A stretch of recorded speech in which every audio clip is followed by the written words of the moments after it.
కార్తిక్ అయితే ఇంకా దీపని తీసుకొని హాస్పిటల్కి అయితే వెళ్తాడు.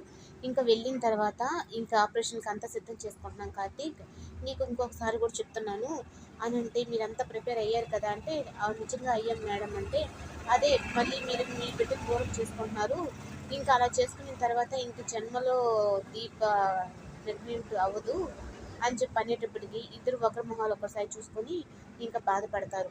అయినా అత్త ప్రాణం కంటే మా బిడ్డే మిఠం కాదులే అని చెప్పని అంటూ ఉంటే, ఈ లోపల ఇంకా అక్కడ దశరథ అయితే వచ్చి, ఏంది నా భార్య కోసం ఇప్పుడు నా కూతురు తన బిడ్డని పోగొట్టుకుంటుందా అంటే, వద్దమ్మా మీ అమ్మ కోసం ఇది చేయొద్దు, నాకు మీరు ఆ పాప ప్రాణం తీసామన్న బాధ మమ్మల్ని ఇంకా కలిసి వేస్తుంది, మేము ఎట్లా ఆరిపోయే దీపాన్ని ఈ పని చేయొద్దు అంటే, నేను చూస్తూ చూస్తూ నా కన్న తండ్రిని నేను పోగొట్టుకోలేను కదా నాన్న అని చెప్పనని దీప అయితే అంటుంది.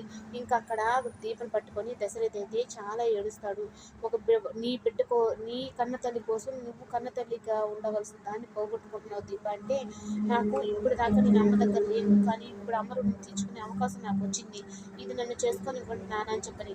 అలాగే కార్తీక్ కూడా అలాగే మాట్లాడతాడు, మీ ఇద్దరికి ఎన్నో జన్మల్లో నేను ఏ జన్మలో అయినా మీకు ఇద్దరికి రుణం తీర్చుకోవాలి, నేను నా కూతుర్ని చేసుకున్నందుకు అల్లుడు నువ్వు అని చెప్పనని తనైతే అంటాడు. అయ్యో నన్ను ఒక కొడుకు లెక్కలోనే చూసింది అత్తయ్య, అలాంటిది అత్తయ్య కోసం ఈ మాత్రం చేయలేనా, తను నాకు కూడా తల్లి లాంటిదే అని చెప్పని కార్తీక్ అనేటప్పటికీ ఇంకా దశరథకి అయితే చాలా బాధేస్తుంది. నా కూతురికి నేను తెలుసుకున్న తర్వాత తనకి తల్లితనాన్ని దూరం చేస్తున్నాను అని చెప్పని.